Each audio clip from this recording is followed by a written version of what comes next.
Per percussions అన్ని use చేసి ఎలా కొత్తగా దీన్ని ప్రజెంట్ చేయాలనుకున్నాం. ఈ సినిమాకి మేజర్ స్ట్రెంగ్త్ ఈ సినిమాకి మా లిరిసిస్ట్స్. వాళ్ళందరూ బికాస్ ఫస్ట్ అఖండాలోనే చాలా చేసేసాం, ఇంకేం చేస్తాం ఈ అఖండాకి అనుకున్నాం.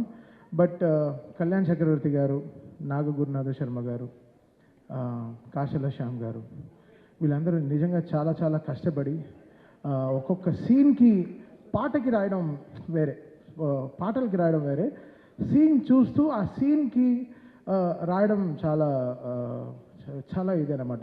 It's very tough. అది మా టీంలో ఒక అమ్మాయి ఉంది, అద్వితీయ, దానికి 18 ఏళ్ళే దానికి. తనకి ఎక్కడి నుంచి అంత ఐడియాస్ వస్తుందో నాకు తెలీదు, అంత అద్భుతంగా లిరిక్స్ రాస్తుంది. సో తను, కళ్యాణ్ చక్రవర్తి గారు, నాగూర్నాథ శర్మ గారు అండ్ శ్రీకృష్ణ, వీళ్ళు నలుగురు main pillars of getting this right lyrics to this cinema. అంటే ఏ సీన్కిను మీరు సినిమా చూస్తే హనుమంతుడు శివుడు కలిపిన మంత్రాలు వెరీ రేర్, మనకు దొరకదు. అది చాలా దాన్ని క్రియేట్ చేశారు, దాన్ని లేనిది తెచ్చారు. ఒక అలాంటి మంత్రాలని కమర్షియల్ మ్యూజిక్లో ఫార్మాట్లో నేను ఇచ్చిన మీటర్లో రాయడం చాలా కష్టం. కొన్ని వర్డ్స్ లాంగ్గా ఉంటాయి, బట్ అది వాళ్ళు పదాలని కరెక్ట్గా కలిపి సేమ్ టైం ఎక్కడ అది రాంగ్గా రాకుండా అది ఎంతో బ్యూటిఫై చేశారు, ఎంతో దాన్ని ప్యూరిటీగా దాన్ని చూపించారు. So thanks to my all lyric writers. నిజంగా వాళ్ళు నిజంగా చాలా అంటే లాస్ట్ నేనే ఒక 77 డేస్ జరిగింది బ్యాక్గ్రౌండ్ స్కోరు. సో ఈ 77 డేస్లో నాతో 24/7 వీళ్ళు నాతో ఉన్నారు. పిలిచినప్పుడల్లా ఇంకా అంబులెన్స్ లాగా వచ్చేసారు. సార్ రండి, రీల్ వచ్చింది, నెక్స్ట్ రీల్కి వెళ్తున్నాం, ఇప్పుడే ఇంటర్వ్యూలు అయింది. ఇంటర్వ్యూలో చేయడానికి ఒక 11 డేస్ పట్టింది. అంటే ఇంకా దేవుడు వచ్చినట్టు చేయాలంటే ఎలా చేయాలి? సో అది ఇట్స్ వెరీ టఫ్, దాన్ని ఊహించుకోవడమే చాలా టఫ్. 2 స్పీకర్కి ఓకే, థియేటర్లో మొత్తం ఒక 128 స్పీకర్స్ ఉంటుంది. ఆ స్పీకర్స్కి అంతా కరెక్ట్గా వాల్యూమ్ కరెక్ట్గా పంపించి కరెక్ట్గా చేయడం అనేది చాలా చాలా చాలా కష్టం. So Akhanda was something phenomenally was very tough to make music.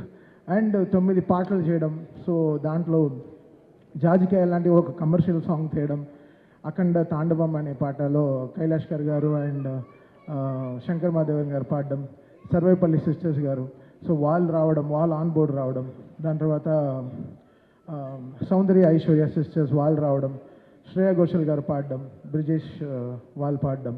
So వీళ్ళందరూ, దాని తర్వాత కనకవ్వ గారు, ఆవిడ గొంతులో ఎంత ఆత్మ ఉంటుందంటే, ఆవిడ ఒక అమ్మ గొంతుల్లోంచి పాడేటప్పుడు శివ శివ అని పాడినప్పుడు అసలు మాకు నిజంగా గుండె జల్లుమనేది అనమాట. సో ఇన్ని మంది సింగర్స్ వీళ్ళందరూ లేకపోతే ఈరోజు ఇంత పేరు నేమత్ర ఏం తీసుకుని ఏం చేసుకుంటా. సో వీళ్ళందరూ కారణాలు ఈ సినిమాకి. వాళ్ళందరూ లేకపోతే నేనేం లేను. సో వీళ్ళందరూ చాలా కష్టపడ్డారు ఈ సినిమాకి. అది నా ఇంజనీర్ బాంబేలో షాదాబ్, వాడు పాపం అంతా వాటి టైం కేటాయించి ఈ సినిమాకి మిక్సింగ్ కానీ 9 పాటలు కరెక్ట్గా ఆడియో లాంచ్, జూక్ బాక్స్కి కరెక్ట్గా వచ్చేటట్టు వీళ్ళందరూ ఎంతో కష్టపడి, మా డిటిఎస్ ఇంజనీర్లు నిజంగా అంటే వాళ్ళకి నిజంగా ఈ శివుడు సినిమా చేస్తున్నప్పుడు మాత్రం ఒక ఏదో చూస్తాను నేను, అసలు నిద్రే రాదు, టైర్డ్ అవ్వం. అదేంటో అది ఒక ఎనర్జీలో ఉంటుంది. ఒక డమరుకు వింటేనే జమ్మని లేచేస్తాం, ఒక 2-3 బ్లాక్ కాఫీ కొట్టినట్టు ఉంటుంది. అసలు ఏదో నాకు అసలు ఫ్రెష్గానే ఉంటాను, ఎప్పుడు స్టూడియోకి అలర్ట్గా ఉంటాం అనమాట. అదేంటో అది అంతే, శివుడు పవర్ అంతే. It made me drive. అది నేను చెప్పాను అంటే మేము ఓన్లీ గుడికి వెళ్ళి ప్రే చేసుకొచ్చాం. కాళహస్తి వెళ్ళాము, తిరువణామలై వెళ్ళాము, దాని తర్వాత శ్రీశైలం వెళ్ళాము. So just we well prayed, ఈ సినిమాని మమ్మల్ని గట్టెక్కించు శివ అంటే దేవుడికి ఇంకా సినిమా చేస్తున్నప్పుడు ఎలా ఉంటుంది, సో అలా అనమాట. So the all credit goes to God who made it happen for all of us. మమ్మల్ని అందరినీ ఇంత జాగ్రత్తగా చూసుకుంటూ మాకు ఒక సీట్ బెల్ట్ వేసి నువ్వు ఎంతైనా డ్రైవ్ చేయి, జాగ్రత్తగా నేను తీసుకెళ్ళి డెస్టినేషన్లో చేర్పిస్తానని చెప్పి. So it was such a great moment. And Gangadhar garu, ఆయన పాడిన చిన్న వెరీ స్మాల్ మూమెంట్, ఆయన మణిశర్మ గారి షోస్లో నాకు పరిచయం అనమాట. ఆయన పాడే పాటలు అసలు వైబ్రెంట్ అవుతుంది, మా డ్రమ్సే బయట వినిపించదు. సో ఆయన కంఠం అనేది చాలా స్ట్రాంగ్. సో ఆయన ఈ సినిమాలో భగవద్గీత 8 లైన్స్ పాడడం అనేది we feel very proud sir. Thank you so much sir. వెంటనే అసలు ఇలా మీరు పాడాలి అన్న వెంటనే ఆ సినిమా చూస్తూ దాన్ని సింక్రనైజ్డ్గా పాడడం అనేది చాలా పెద్ద విషయం. అండ్ గంట సేపు 2 గంటల సేపులో పాడేశారు. బట్ 4 గంటలు 5 గంటలు మాట్లాడుకున్నాం. ఎంతో మాకు చాలా పరిచయం ఉంది చాలా రోజుల తర్వాత ఈ రోజు కలుస్తున్నామని. I'm so happy sir. మీరు స్టూడియోకి వచ్చిన వల్ల స్టూడియోకి ఒక బాగా మంచి వెలుగు వచ్చింది sir. Thank you so much. And Santosh cameraman, అంటే బోయపాటి గారు డ్రీమ్స్ బిగ్. అది డ్రీమ్ బిగ్ చేస్తారంటే ఆయనకి బాలయ్య గారికి అంటే జనరల్లీ హీరోయిన్కి మనం కెమిస్ట్రీ చూస్తాం. ఒక ఫస్ట్ టైం ఒక డైరెక్టర్కి ఒక హీరోకి ఒక కెమిస్ట్రీ ఉంటుంది. అది వాళ్ళు ఫిజిక్స్ రూపంలో బయట చెప్తారు. అది వాళ్ళ కెమిస్ట్రీ అంతే. అలా చూస్తుంటే కిక్ వస్తుంది అనమాట. అసలు అది వాళ్ళిద్దరు కాంబినేషన్లో సినిమా చూస్తుంటే ఆహా ఇది కదా. అంటే పంచువేషన్స్ కొట్టడం కానీ కరెక్ట్గా పంచువేషన్స్ కానీ కరెక్ట్గా ఉంటాయన్నమాట. సో ఎక్కడో బోయపాటి గారికి నాకు ఆ సింక్ కరెక్ట్గా ఇలా కరెక్ట్గా ఒక గ్రాఫ్ వేసుకుంటాం. సో దానికి తగినట్టు పనిచేస్తాం. నేను షూటింగ్కి వెళ్ళాను, జార్జియా వెళ్ళాను. -14 -15 డిగ్రీస్లో హోల్ టీం పనిచేశారు. చాలా కష్టపడి పనిచేశారు. నిజంగా అసలు hats off to the whole team, whole crew. వాళ్ళు Santosh cameraman team, stunt master team, అందరు everybody, like production team, everyone. So ఇది చాలా అంత ఆషిమాషిగా అయిపోయిన సినిమా కాదు. బోయపాటి గారు చెప్తారు 70 రోజుల్లో ఫినిష్ చేసాం షూటింగ్, అలా అంటున్నారు తప్ప 8 monthsలో అయిపోయింది అంటున్నారు తప్ప లేదు. ఇది శివుడు ఆజ్ఞ లేకుండా ఏం జరగదు. అంటే ఇది మేనిఫెస్టెడ్ సో మచ్. ఇంత స్ట్రాంగ్గా ఈ సినిమాని జనాలకు తీసుకెళ్ళి చూపించాలి అన్న వెంటనే so it came, all powers came from the heaven and made it happen for them. మీ అందరికీ తెలుసు December 5th రావాల్సిన సినిమా 12th వచ్చింది. సో వాళ్ళు అనుకుంటే ముందరే కేసు వేయించి ఎప్పుడో ఆపుండొచ్చు. బట్ కరెక్ట్గా లాస్ట్ మినిట్లో వచ్చి ఆపుతారు. సో దీని గురించి మీకు తెలుస్తుంది ఎంత యూనిటీ లేకుండా ఉంది వరల్డ్ అనేది. సో అది we have to get everything right. అది చాలా అది మనం అని గుట్టుగా ఎవరు ఇంత స్ట్రాంగ్గా లేరు. అందరూ ఎవ్రీబడి ఈస్ లైక్ మందే, మనమే, నాదే, నేనే అని ఉంటున్నారు. అది కాదు. ఇది మనం అని వచ్చేటప్పుడే అన్నీ కలుస్తాయి. అన్నీ ఎవ్రీథింగ్ విల్ ఫామ్. మనం ఇది మనది అన్నప్పుడే it will have that shine. అందరూ పెరుగుతారు దాంట్లో. మనం అందరం పెరుగుతాం తప్ప, మనం అని చెప్పేటప్పుడు మనం పెరుగుతాం తప్ప మనం ఎప్పుడు తగ్గిపోం. సో అది చాలా ఇంపార్టెంట్. అందరూ ఛానల్ దొరికితే వెళ్ళి సలహాలు ఇస్తున్నారు తప్ప ప్రొడక్షన్ ఆఫీస్కి వచ్చి మాట్లాడితే ఇంకా వాళ్ళు ప్రొడ్యూసర్స్ వాళ్ళకి ఇంకా బలం వచ్చేది, చాలా బలం వచ్చేది.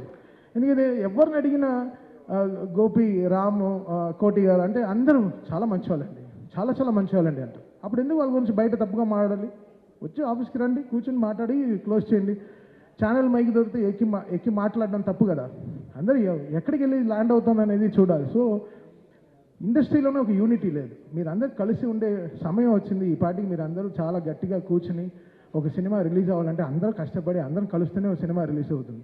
ఏదో ఒక ఇంటి 4 గోడల మధ్యలో అవ్వాల్సింది ప్రపంచం అంతా చాలా బ్యాడ్గా వెళ్తుంది. మన టాలీవుడ్ ఇండస్ట్రీ చాలా గొప్ప ఇండస్ట్రీ. మనకుండే ఫ్యాన్స్ పవర్ ఏ వరల్డ్లో లేదు. మనకుండే ఫ్యాన్స్ పవర్, మనకుండే హీరోలు ఇంతమంది ఎక్కడ ఏ లాంగ్వేజ్లోనూ లేరు.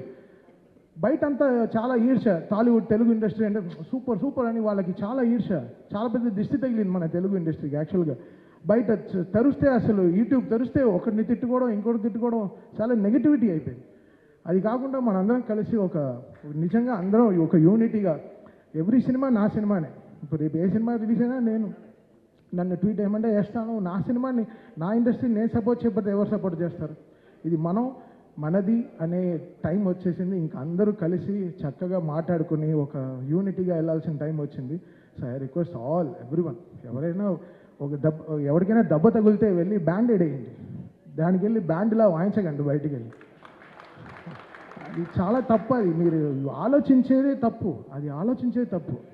ఇక్కడ ఈ సినిమాకి ఏం బిజినెస్ జరుగుతుందని వరల్డ్ వైడ్ ఎందుకు తెలియాలి? అది ప్రొడ్యూసర్స్ వాళ్ళు కష్టపడి తెచ్చుకున్న సినిమా, వాళ్ళు గెలవాలని మేము అందరం అనుకునే సినిమా ఎవడు ఆపుతాడు సినిమాని? లాస్ట్ మినిట్లో ఎందుకు ఆపాలి సినిమాని? ప్రొడ్యూసర్ ఆపుతాడా? నా సినిమా 5వ తారీఖు రిలీజ్ అంటే 4వ తారీఖు సాయంత్రం 7ంటికి ట్వీట్ చేయాల్సిన కర్మ వాళ్ళకేంటి? వాళ్ళు ఎంత కుమిలిపోయి ఉంటారు ఆఫీసులో కూర్చుని. వాళ్ళు ఎవరిని ఆలోచించారా? వాళ్ళకి ఒక ఫ్యామిలీ ఉంది, వాళ్ళకంటూ ఒక మనుషులు ఉన్నారు, వాళ్ళు నమ్మి పిల్లలు ఉన్నారు. ఎవరైనా ఆలోచించారా? ఏం ఆలోచించడం లేదు. జస్ట్ అలా చేసడం అంతే. మాట్లాడడం తప్పుగా. ఎవడు చేస్తాడు తప్పు? ఎవడు తప్పు చేయడు. భయం, అందరికీ భయం ఉంటుంది. సో మీరందరూ ఒకసారి ఆలోచించి చేయండి ఏ విషయమైనా సరే. అది చాలా ఇంపార్టెంట్. ఊరికే జరగదు కొన్ని విషయాలు. బట్ ఏమున్నా ఇది ఎప్పుడు వచ్చినా అయితే ధైర్యంగా ఉన్నాం. ఎప్పుడు వచ్చినా ఈ సినిమా బాక్సులు బద్దలవుతాయి, స్పీకర్లు పేలుతాయి, కాల్తాయని మాకు తెలుసు. సో మేము ధైర్యంగానే ఉన్నాం. బికాస్ మనం దేవుడిని నమ్ముకుని వెళ్ళాం. సో ఒకరోజు దర్శనం జరుగుతుంది, లేకపోతే 1 వీక్ తర్వాత జరుగుతుంది. ఈ 1 వీక్ తర్వాత మీకు అందరూ దొరికింది. ఈరోజు మీరందరూ చాలా దీన్ని పెద్దగా చాలా దీన్ని మీరు రెస్పెక్ట్ చేసి ఈ సినిమాని అందరూ ఈరోజు ఫ్యామిలీస్ అందరూ వెళ్తూ థియేటర్ చూస్తుంటే నాకు చాలా హ్యాపీ అనిపించింది. ఇది బికాస్ ఒకరు కష్టం కాదు. దీంట్లో ఒక సినిమా జరగాలంటే ఒక మినిమం 2000 మంది పనిచేస్తే కానీ ఒక సినిమా రిలీజ్ అవ్వదు. అది ల్యాబ్ నుంచి ఎవరో ఎంతో కష్టపడితే కానీ ఒక సినిమా రిలీజ్ అవ్వదు. ఇది ఒక మనిషిది కాదు, అందరూ ఇంత టెక్నీషియన్స్. నాతోనే 600 మంది పనిచేశారు ఈ సినిమాకి. 600 మంది ఓన్లీ మ్యూజిక్ డిపార్ట్మెంటే పనిచేసింది. సో ఇంకా కెమెరామెన్ డిపార్ట్మెంట్, ఇంకా ఆర్ట్ డిపార్ట్మెంట్, ఇంకా మేకప్ డిపార్ట్మెంట్ ఎంతమంది ఉంటారు? అందరికీ పాపం అందరూ సంపాదించారు కదా. అందరూ everybody made money, everybody wants to, వాళ్ళ సర్వైవింగే ఇదే కదా. సో అందరు కలిసి చేస్తేనే కదా సినిమా. సో మనం అనే టైం వచ్చేసింది. ఇంకా మీరందరూ మన ఇండస్ట్రీ పైన మళ్ళీ చెప్తున్నాను. నేను బయట అన్ని ఇండస్ట్రీలు తిరుగుతాను తప్ప అందరికీ తెలుగు ఇండస్ట్రీ అంటే వాళ్ళకి హాలీవుడ్ లెవెల్లో చూస్తున్నారు మన ఇండియాలో. సో మనందరం కలిసి ఇంకా గుట్టు చప్పుడుగా బయట ఎక్కువ ప్రాబ్లం అవుతే వెళ్ళి అడ్రస్ చేసి మనంగా ఈ సినిమాని మన సినిమాని మనం కాపాడుకునే టైం వచ్చేసింది. సో రేపు జనవరిలో ఎన్నో రిలీజ్లు వస్తున్నాయి. సో అందరికీ విజయవంతంగా సక్సెస్ రావాలి. 2025 ఈరోజు మాకు డాకుతో స్టార్ట్ అయింది, బాలయ్య గారితో జర్నీ ఈ ఇయర్, మళ్ళీ అఖండ 2తో ఫినిష్ అవుతుంది. Such a great journey. 5 సినిమాలు, 5 బ్లాక్ బస్టర్స్ కొట్టాము. ఇప్పుడు 6ది కూడా స్టార్ట్ చేసాం గోపితో. అది ఇంకో బ్లాక్ బస్టర్ అవుతుంది. ఎందుకంటే అది కూడా వర్క్, అసలు సామాన్యమైన సినిమా కాదు, దానికి కూడా చాలా కష్టం ఉంది, వర్క్ ఉంది. అండ్ మనల్ని ఒక మనిషి నమ్మితే మనం నమ్మకం కదా ఇంపార్టెంట్. మళ్ళీ అదే చెప్తుంటే కష్టంగా ఉంది. మనం 300 మంది ఒక ఫ్లైట్లో వెళ్తాం, 2 పైలట్ నమ్మి, ఆ పైలట్ ఎవడో మనకు తెలియదు, ఇటు వెళ్ళి దింపుతాడని తెలుసు, అంతే ఎక్కేస్తాం. సో అలా మనకి నమ్మకం అనేది చాలా ఇంపార్టెంట్. ఒక పర్సన్ మనం నమ్మామంటే వాళ్ళని మనం చాలా జాగ్రత్తగా చూసుకోవాలి. అలా బోయపాటి గారు ట్రస్ట్ మీ కంప్లీట్లీ. తమన్ గారు ఇది సూపర్ సార్. ఇది ఆయన యాక్చువల్లీ చెప్పుంటే మొత్తం 14 రీల్స్లో 14 రీల్స్ వస్తాం, మొత్తం 9 రీల్లో 2 కరెక్షన్ 3 కరెక్షన్ చెప్పుంటారు. నీకు కరెక్షన్ ఎందుకు రాలేదంటే ఆయన నన్ను నమ్మారు కాబట్టి నేను ఆయనకి జాగ్రత్తగా చేశాను సినిమాని, అంతే. ఆయన నమ్మారు, ఓకే అసలు కరెక్షన్ రాకుండా ఉండాలి అనే లెవెల్లో కొంచెం డిలే చేశాను. నా వల్ల కొంచెం డిలే ఉంది. బికాస్ అర్థం చేసుకోవడం ఈ సినిమాని ఒక టైం పట్టింది. ఫస్ట్ అఖండా కూడా అదే జరిగింది. ఒక 25 days ఎలా చేయాలి ఆలోచిస్తున్నాను. ఈయనేంటి ఇలా తీశారు, ఏంటి ఇంటర్వెల్కే ఇంత ఊపిరి తట్టుకోకుండా చేశారు, ఇంకా 5వ రీల్ 6వ రీల్ 7వ రీల్ ఎలా చేయాలి, అసలు మౌంట్ ఎవరెస్ట్ లాగా ఉండింది క్లైంబింగ్ ఈ సినిమా. సో ఇంత వెయిట్ ఉన్నా ఎలా కష్టపడి ఎక్కేసాం, కొండని ఎక్కి ఫినిష్ చేసాం అనమాట. సో థ్యాంక్ యూ బోయపాటి గారు అండ్ బాలయ్య గారు ఫర్ ద గ్రేటెస్ట్ ట్రస్ట్. దూకుడి నుంచి నన్ను సపోర్ట్ చేసిన 14 రీల్స్ అండ్ ఓవర్సీస్ రిలీజ్ చేసిన మోక్ష మూవీస్. చాలా సైలెంట్గా ఉంటాడు శ్రీధర్, మా ఇద్దరికి అసలు పడదు, బట్ చాలా మంచివాడు. Thank you Sridhar, thank you so much. 9th reel గురించి మన ఇద్దరికి చిన్న గొడవలు ఉన్నాయి, చూసుకుందాం తర్వాత. And thanks for every one. ఈరోజు అందరూ ఈరోజు యునైట్ అయ్యాం. చాలా సంతోషంగా ఉంది ఈ సినిమా సక్సెస్ అయిందని చెప్పి. చాలా థ్యాంక్స్ అండ్ థ్యాంక్స్ టు